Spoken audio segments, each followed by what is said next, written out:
Welcome,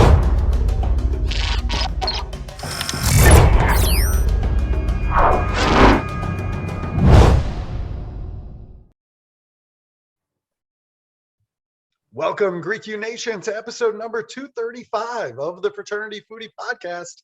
I'm your host, Mike Ayalon, CEO of Greek University. I'm a speaker and a two-time author. Our second book, From Letters to Leaders, Redefining New Member Education and Leveraging Belonging to Eliminate Hazing, is available now at Amazon. So go and pick that book up. We call these episodes the Fraternity Foodie Podcast because there is nothing like great food to bring college students together. Fun fact, I decided to go back to school in 2016 for my master's degree at Cumberland University in Tennessee, and I was quite a bit older than most of my cohort. I will tell you that the cohort appreciated hearing stories from my career and how the things that we were learning in class actually show up in corporate America today. So it was both a learning process for me and also a teaching process during most of the classes. And I think I got more out of it as an adult because I had so many stories to draw upon for the endless writing that I had to do in this master's program. So I am a big fan of adult learning, and I'm looking forward to chasing that PhD sometime in the near future. So it's never over. It just keeps going on and on and on. Today, we have with us Erica Music. Erica is a mother, an educator, an athlete, an active community volunteer, and she's the first in her family to earn a college degree. She's a native of Lexington, Kentucky, and she earned her Bachelor of Arts Degree in Marketing Communications from Midway University in 2017. Erica's career journey has included sales, higher education, and K-12 education. Now, Erica's educational journey has led her to develop a series of strategies for adult and working students by using her story to encourage, to motivate, and rejuvenate adult learners who carry the many complex burdens and responsibilities of pursuing a degree. As a successful track athlete, Erica believes a person pursuing a degree should always remember, if life presents a barrier, that hurdle is never bigger than the finish line. Welcome to the show, Erica. Thank you. Thank you for having me. You are very welcome. I just love your personality. I remember when we met the first time and I was like, you know what? Erica's personality is just infectious. She's the type of person that you want to be around like 24/7 because she just puts you in a good mood. Like, don't we all want to feel that way? I think I do. That's for sure. So thank you, Erica. Thank you for having me. I appreciate it. Of course. So I want to make sure that our listeners know a little bit more about your background. I know that you decided on the University of Louisville for your undergraduate experience, and then eventually you ended up graduating from Midway University. So, you know, Louisville is not all that far away from me here in Nashville, Tennessee. So why did you choose Louisville of all places? Well, first of all, go Cards. I chose University of Louisville for athletic reasons. So before I tell you that, I have to tell you my backstory, obviously, that you've already said. When I was in high school, I ran track and I also was cheer. I've been cheering since I was in 5th grade. I started running track when I was in middle school. Track was something that I just happened to be really, really talented and good at. I didn't have to work that hard at, and I like to win. And so, with that, my junior year in high school, I came first in the state in 300 hurdles, and I still hold the school record here. I also cheered while I was here in high school, and I won state my freshman year and my senior year in high school. So I have 3 state titles here at Paul Lawrence Summer High School, at my alma mater. But I was really sought out for track. Track scholarships were a lot easier than to get cheerleading scholarships. But I also chose Louisville because University of Louisville has like the top national program of cheerleading. So I wanted to be close to that as well. So they gave me the money, and so I went there and I ran track my first year, and it was interesting. Being a D1 athlete in the collegiate world, it's a lot. And they really don't prepare you for that. I feel like, they just kind of like throw you out there and they give you this money, and then they give you this rigorous schedule, and you have these practices at 6 a.m. and you still have your 8 a.m. classes, and then, you still want to have your social life. And, when you're 18, you really don't know how to balance all of that.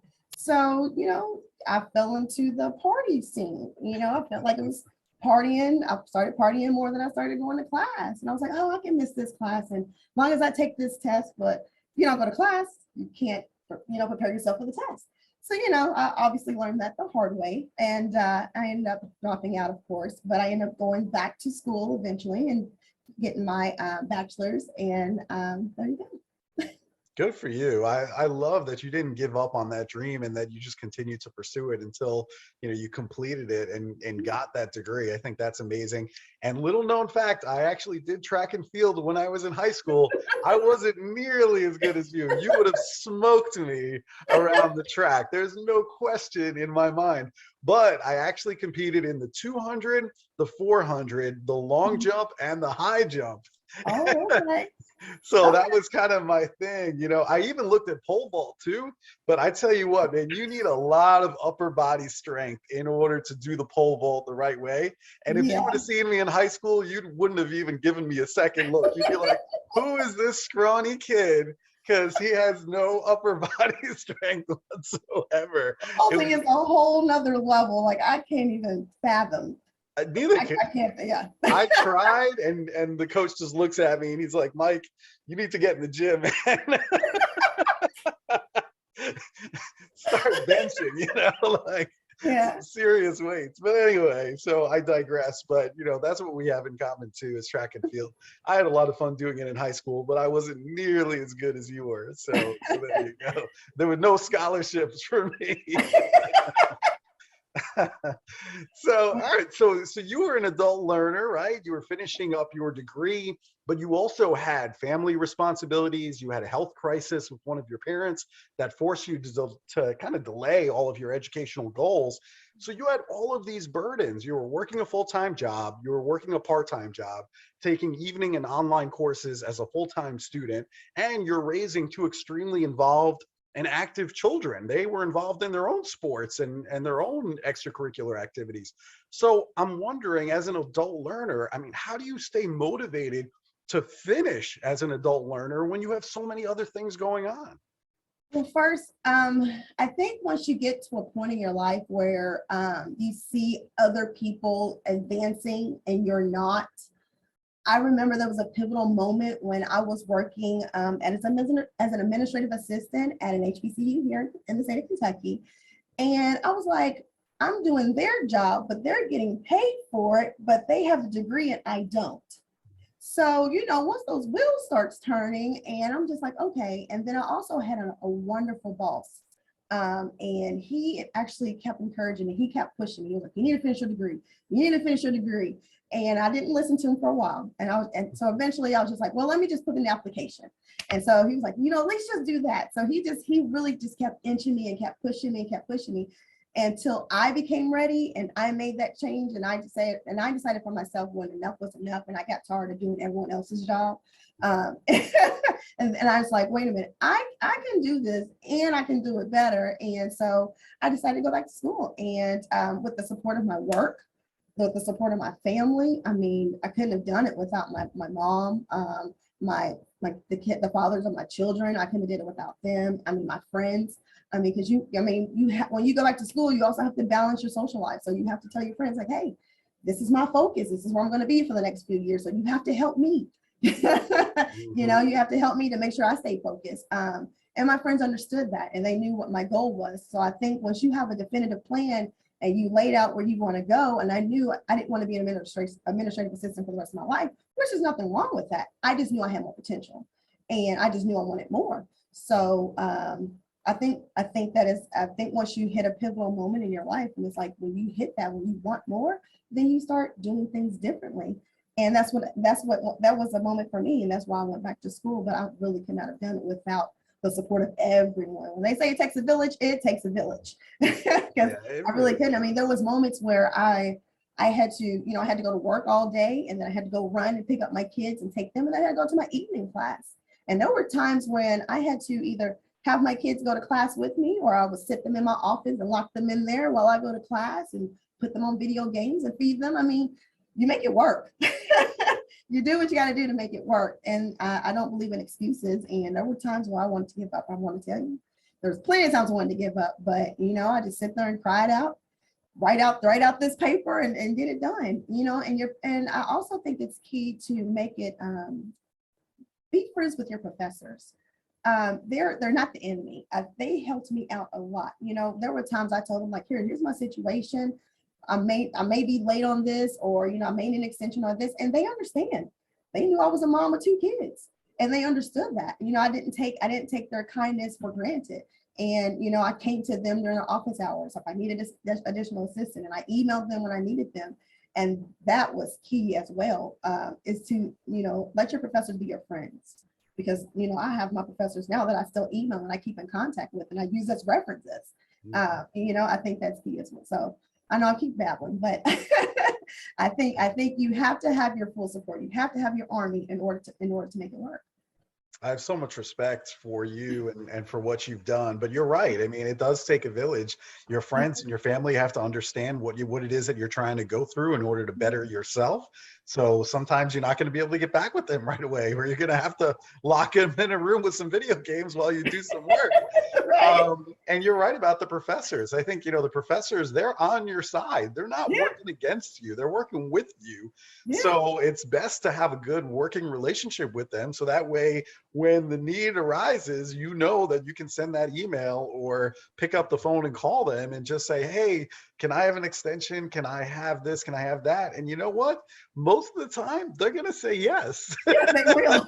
They will. You know what I mean? Like, they will be flexible. They're a lot more flexible than what you think. So I agree with you completely. Yeah. I think that is excellent advice. And even just going to their office hours, I mean, that's huge in terms of developing a relationship with them. I feel like so many students don't even show up at their office hours, and it's a missed opportunity, because I think if they know who you are and they don't have to think like, who's this Erica person? When you send an email, if they know immediately who you are, you get whatever you want, right? That is true. That is true. So I'm saying that they're your friends, not your enemy. Totally. Yeah. Now, I know money certainly is part of this conversation. So, I mean, are there scholarships that are available for adult learners who want to go back to school and complete their degree? Yes. When I went back, I mean, of course, things change and evolve as they go, but every major university have transfer scholarships.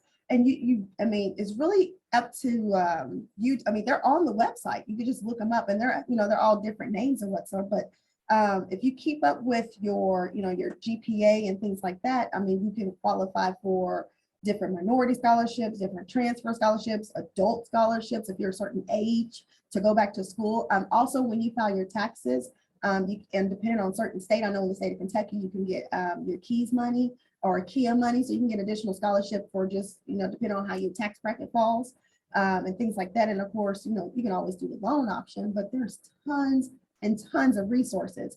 And most universities have a transfer department. And I wanted to mention that earlier, because that is also a great resource, because as an adult learner, that helped me a lot, being around people that were my age.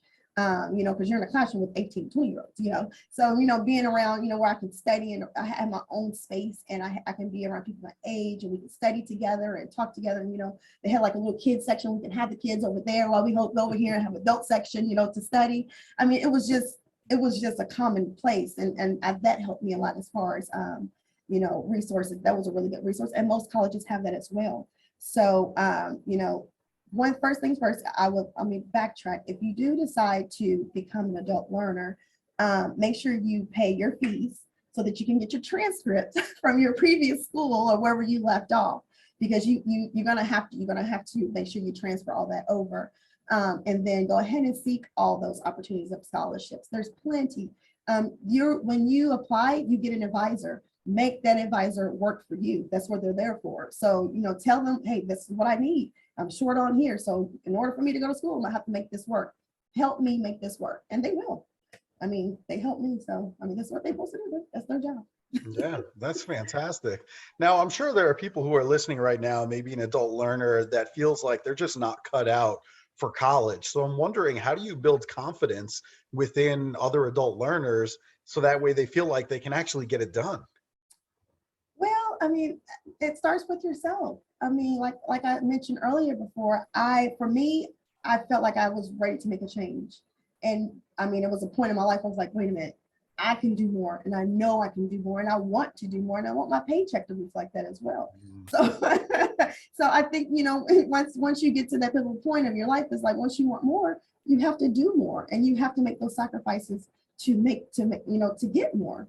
And I'm thankful that I did, because I wouldn't be here where I am now if I didn't sacrifice those years ago, those late nights and those countless hours of no sleep. Yeah, it happens. But guess what? Time is going to go on without you regardless. So 2 years is going to be 2 years, so it might as well be the 2 years of a struggle so when you finish your degree, you have something to show for it within those 2 years.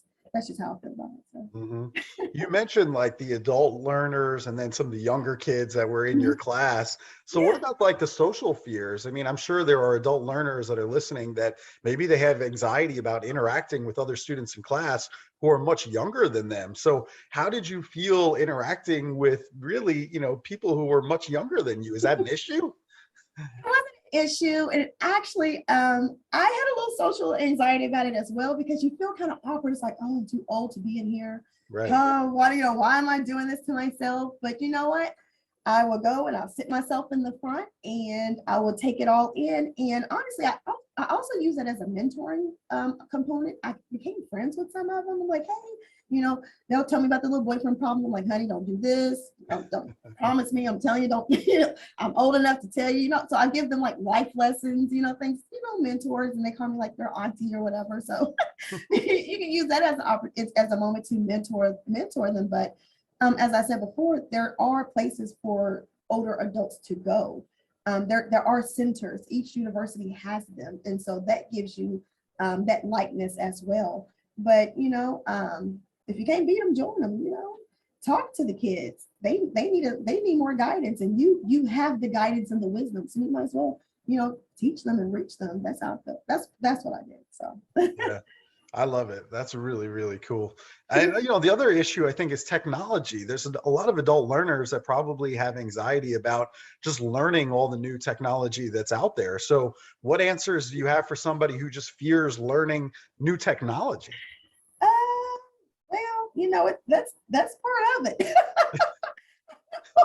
I don't know. It's just part of it, Get one of them younger kids to show you how to get through and navigate through Blackboard and all of that. But I think once you get into it and you have somebody to show you to navigate the first time or first few times, you can get through it. But yeah, I mean, everything is online. Like all the books are online, and I mean, gosh, I don't know. I mean, this is our life right now, so just got to figure it out. Yeah. I don't know. Well, I mean, you mentioned, kind of the support that you had in terms of your friends and your family earlier. Do you think that really was kind of critical for you to actually get across the finish line in terms of having that support? Was that like a must? Yeah, it was imperative. I mean, you have to have that support, because there were times, like I said, I thought I was done. I was like, I can't do this anymore. I quit. I just don't want to move. And they was like, no, Erica. They remind you why you're doing this. Like, I mean, my kids was also a constant reminder of why I'm doing this. So I'm telling you, it is hard. It's going to be hard. I'm going to be the first one to tell you it's going to be hard. It was hard, but you have to push through. You have to push through, because at the end result is always the best. I mean, once you get that email that last semester saying, hey, congratulations, you're ready to graduate, and you're like, I did it. There's nothing euphoric like when you say I did it. And like I said, at the end of the day, those 2-3 years are going to go by regardless. So you might as well do something with that time. Yeah. I love that answer. I think that's great. And I think, one of the best memories that I have, recent memories, is, walking across stage and graduating with that master's degree. My whole family was there in the audience. I mean, and, my mom took a picture of me with the hood and the whole thing, right? And, every year it comes up on her Facebook memories. And that's like the first thing that she'll send over to me is, do you remember, when? And I'm like, yes, mom. Like, I definitely remember that day. It's not like I forgot Yeah. about My mom, graduating. That day you're going to remember. But my it's mom has cool a just to share giant that with family picture. when you're done, Yeah, my mom has a giant picture of my graduation picture. I mean, so I know she's proud. And I know my dad would be too, but he passed away with cancer, which, we stated earlier, which is the reason why I had to come back to the state of Kentucky. But yeah, I mean, it's a proud accomplishment being the first person in my family to graduate with a degree, Mhm. between my mom and my dad. And it's something that I didn't realize it was big as I thought it was going to be. Yeah. And I think it's important for your kids to see that too, right? Yeah, because now it's like, oh, you gotta go to college. Right. I mean, it's not an option. It's like you're going. You're Like, going to college. I did it, you go and do it. And they right. If saw I me can go do through it. So it. Yeah, I mean, I definitely think like my kids look at that, right? I mean, I got yeah, my master's degree and, occasionally I'll talk to my kids about the PhD. And I just think it unlocks like a piece in their brain where they're like, yeah, I can do it. Like if he did it, I'm smarter than him. So, so I should get my right. PhD too. Yeah. you know so I think there's some of that Yeah. too, so it's kind of interesting how all that plays out. The other really interesting thing that's kind of cool about you is you were also a cheerleader for the Tennessee Titans. I mean, my local team here in Nashville for 4 years. I mean, what was that experience like? One of the best moments of my life. I mean, and I really don't even know, like, it's still unbelievable, and I really don't talk about it a lot, but there's certain people that do because that know, and I'm like, yeah, they're like, yeah, you should talk about it all the time. But it was a great moment. I was young when it happened. It was like 2003 or 4 when I tried out, and right, way back when I was young. But it just happened. It was a thing that I've always wanted to do. I mean, I've been cheering since I was like 5 years old. I went through, elementary, park and recreation, middle school, high school, I cheered in college. And, I've always wanted to go professional. I grew up watching the Dallas Cowboy cheerleaders, and I was like, I always want to be one of those girls. Yeah. And so I lived in Nashville at that time, and I just obsessed over, their website of tryouts. And I was like, I went back and forth. I was like, I don't think I'm gonna do it. I'm gonna do it. I'm gonna do it. So I didn't tell anybody that I was gonna do it because, like, just in case I didn't make it. So I didn't want nobody to know.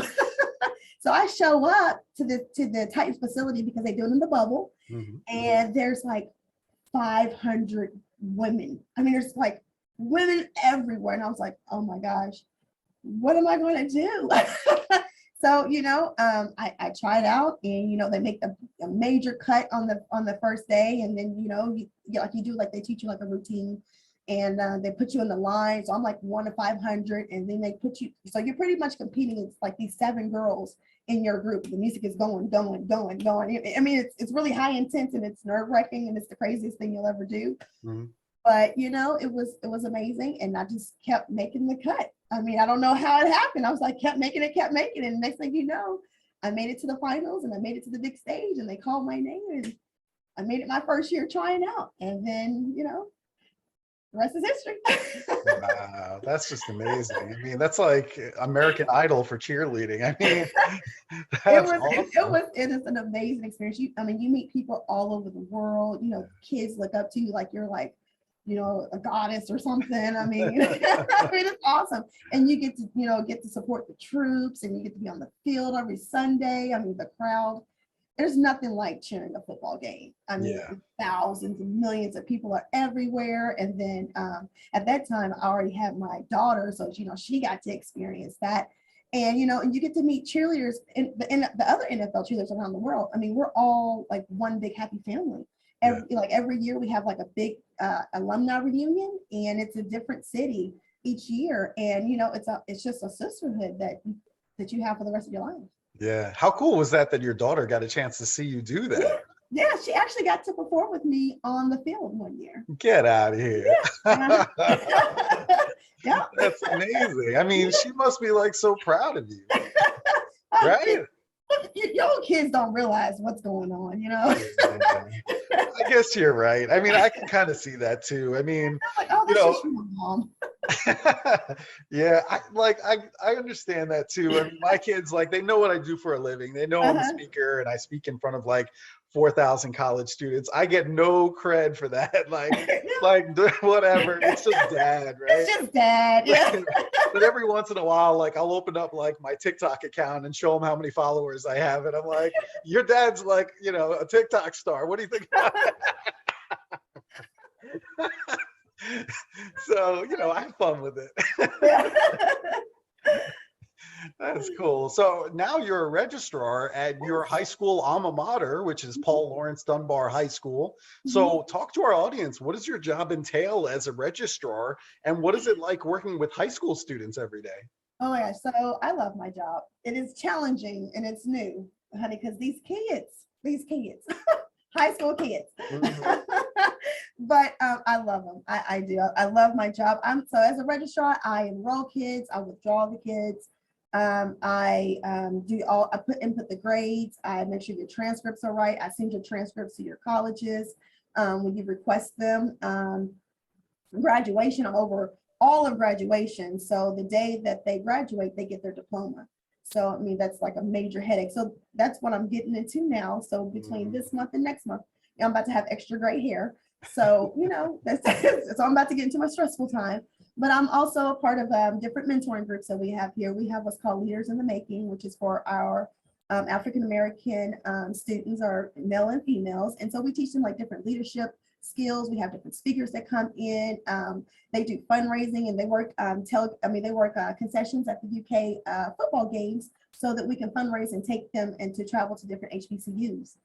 Because a lot of kids don't get the opportunity to go on college visits, and so we grant them that opportunity to take them on a weekend trip, visit different colleges, and we bring them back. So and they fundraise, they fully fundraise it. So they work hard and they earn that trip. So that's one of the programs that I'm a part of. We also have Pearl Girls. It's that's the same concept, but it's only for African American young ladies. So it's a different vibe with us, and it's different because they can open up about different experiences without the boys being there. Boys are gross. But so I'm a part of different mentoring groups as far as that. I also coach cheerleading here because I cheered here, and my head coach is still here, so I coach underneath her. But I'm the head coach of our JV team, and I don't know if you see our trophies back there, but yeah, we're pretty good. So I've been coaching here for 5 years, the same amount of time I've been here. So what else do I do? It's like, what else do I not do, right? I'm over scholarships. I make sure that the kids get their keys money. I put in their social security numbers and stuff. So I'm the only person in the building that has complete access to that. So I make sure that they get their keys money, so that, but they're within the state, they get like they get a lot of money. If they stay in the state of Kentucky. So I make sure that they get that. I mean, you name it, I do it. So I do a lot. You do everything over there. Oh. I hope they appreciate you. Oh, they do. My principal loves me, and I love my principal. I mean, because she listens to me, she allows me to make changes. And when you have when you're under a leader that listens, I mean, that makes you want to work hard. I mean, I have 2,100 students in this building. I mean, my graduating class that I'm working on right now is 567 kids. So just to give you a magnitude, I do all that by myself. But she but she takes care of me. She always makes sure that I'm fine, gives me the support that I need. If I feel like I need to change, then then I'm there. I'm part of administration, so I think she always listens, and it makes me feel good that my voice is being heard. Yeah. So like I said, I've been here for 5 years, and she's not going nowhere, neither am I. So yeah. That's great that she listens to you. I think you're absolutely right. I think people, in my team here at Greek University, at your high school, if they feel like the leader is listening to what they have to say, then they'll stay. They just want somebody that's going to listen to what their thoughts are, what their complaints are, what their suggestions are, all of those things. We all want to feel like we have some input as opposed to being told what to do all the time. Exactly. Well, that's really great. I love it. So that I love good food, okay? Here at the Fraternity Foodie Podcast, I like to eat. I mean, that is like my favorite pastime, right? Okay. Lexington, Kentucky is not all that far away from me. So I want to know, next time I'm in Lexington, where should I go for a great meal? Well, we're going to do 2 things, and you really need to come. We're going to do 2 things. The first thing about Kentucky, we're known for our bourbon. So Okay. we have like tons of distilleries everywhere. So we can do a bourbon testing, honey. I got you on All right. that. And two, for the food, my favorite place to eat here is this place it's a local place called Creole. It's downtown Lexington. And they have like a New Orleans style food. Oh my, it is so good. And I love New Orleans. So, and it tastes just like it because they have New Orleans style cooks in their kitchen. So it's very authentic. And also I love to dance, and you better bring some dancing shoes because they have a live band that they play in the evening, and then they turn into a DJ. So there you go. See, this sounds like a great time. We're going to have to set this up because, see, you don't know that New Orleans cooking. This is my favorite food. I mean, you get some shrimp Creole going, and I am ready. I mean, this is my favorite kind of food. The spicier, the better. So I will throw that out there. That's fantastic. Now you have to understand, I mean, you're into the bourbon because you're in Kentucky. I live in Tennessee, so I'm more of a sipping whiskey kind of guy. And I happen to be a squire at the Jack Daniel's distillery. So I'm a landowner at the distillery now, okay? So we'll trade. I'm gonna come and you're gonna show me the bourbon trail and we'll do all of that. But when you're in Tennessee, I'm going to take you over to the Jack Daniel's distillery and we're going to have some sipping whiskey. Is that a deal? That's a deal. I'm going to hold you to it. You better do it. I will. I have no problem with that. Absolutely. Oh, twist my arm. I got to go, taste some bourbon with you. Oh, my life is so hard. Please, come on now. Oh, this is so much fun. All right, listen, I mean, you and I could talk for hours, so whatever about that. So, all right, so if our student listeners who are listening right now, maybe it's college administrators that are listening right now, and maybe they want to bring you in to speak on their campus about adult college learning, where's the best place for them to go and to connect with you? The best place to connect with me is email. My email address is ericanmusic10@gmail.com. I'm going to break it down. So it's Erica, ERICA, music, MUSIC, like the therapy we love, 10@gmail.com. That's fantastic. Erica, always having a good time every time I'm with you. You just, I mean, I don't know, like I said, you're just infectious. Like you're the type of person that everybody wants to be around all the time because you just make us feel good. And so I just want to say that I appreciate you as a human. I appreciate everything that you're doing to promote adult learning. I think it's super important. I'm never going to stop learning. I'll just, keep going at it, and then we'll see where we end up. A terminal degree somewhere, who knows? But but I just, I mean, I'm committed to a lifetime of learning, and I hope everybody who's listening now feels the same way. I hope that if you're an undergraduate now, I want you to think in the future about, going back to school and continuing to learn, because that's really what it's all about. I never in a million years do I ever think that I know everything. I think it's quite the opposite. I think the more that I learn, the more that I realize that I don't know so much. Right. So it actually exposes bigger holes than I even know what exists. But that's another story for another. So much changes all the time. All the time. All the time. Well, Erica, this has been so much fun. I hope you enjoyed your time here. I know that I certainly have. And to our listeners, if you enjoyed this talk with Erica, make sure that you like it. Make sure that you share it with other students, maybe share it with other adult college learners that maybe want to go back to school, finish their degree, get more degrees. I think that they would have a lot to learn from what Erica has to say. So thank you so much, Erica. We really appreciate you being on the show. Thank you. You have a great day. All right. And to our listeners, thanks so much for listening. We'll see you on the next episode of the Fraternity Foodie Podcast. Thanks so much. Bye for now.